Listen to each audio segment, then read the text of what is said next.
Hey guys, welcome back. Today I'm going to do the trial of the Chicago 7.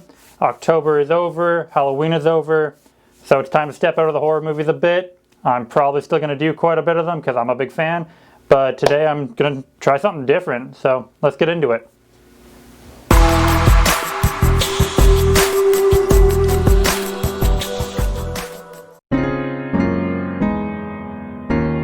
So the trial of the Chicago 7, based on true events, it was, honestly for me, it was fantastic. I enjoyed the movie. I like movies based on true events. And they did a really good job jumping back and forth between them in the trial and the events that they're in the trial for. And even like prior to how they organized what was going to happen. And you could see the faults and like what they did right and wrong and how it jumped back and forth. And even, you know, the bullshit of them being on the trial in the first place. Like, this movie's based on a law that had never been used before in the court of law. So it was very interesting to hear this actual history about like the first court case of that ever happening and how like that part of the government was like, oh, we need to use this and actually put them in court. And even the lawyers are like, this has never happened before. So I found that extremely entertaining. It's not something that I would commonly watch. Like, don't get me wrong, like I like true events. When I first saw the trailer of this movie, I was like, yeah, that looks okay. It didn't drag me in like some trailers do, but I'm happy that I ended up watching it. I thoroughly enjoyed it, and I think a lot of people that like movies based on real events will really like it.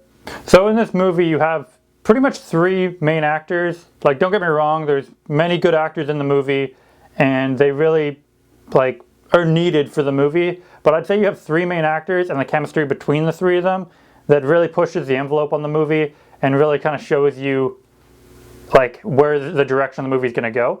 And their chemistry between them is like, it's good. It's really good. Sacha Baron Cohen, which is really good and honestly not very expected for such like a movie like this.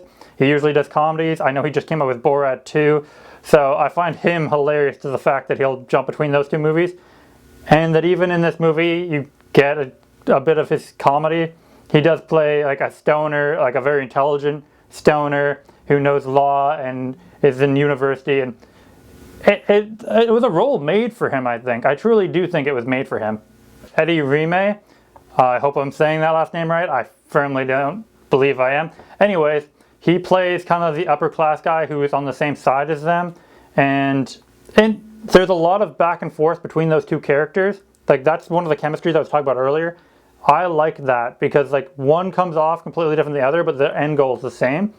And it is very much looked at like one's on the higher social ladder and one does things that the other one doesn't like and vice versa. And they bounce back and forth until they finally see like the common goal is in both their actual interests and not just some bullshit that one of them's doing for publicity or, you know, to say F your dad or like F his dad, I guess, or back and forth, you know what I mean? Like, it's very jumpy. And last you have Joseph Gordon-Levitt. He actually plays the lawyer on the other side, and I really liked his character. Now don't get me wrong, like I say I really like all these characters.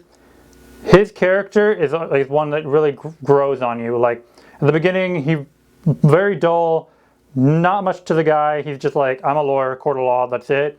And you slowly see him progressing into this, you know, actual person, someone who cares, someone who's like, no, I'm here to make the law right. That's not just to win a case, even though the law, you know, happens to be on the darker side. And I really enjoyed their chemistries between the three of them. And it's not very common in the film, but there's an odd time where they'll meet not inside the court case, and it's worth checking out. I really enjoyed that. Honestly guys, I'm trying to find something that I didn't like about this movie. I've been thinking about it for hours now, and I can't think of anything that I would go, you know, this ruined the movie, or, you know, this was too long, or that scene was stupid. Like, I honestly can't. Like, it's a social justice movie. I think it does really well. I think right now in the world, it was perfect timing to release a movie like this because there's a lot of arguments that are pretty much back and forth right now. And I can't think of anything wrong with this movie. So I have to give this movie like at least an 8 out of 10 because it was fantastic. All the actors did well, and I didn't see any knots in the story.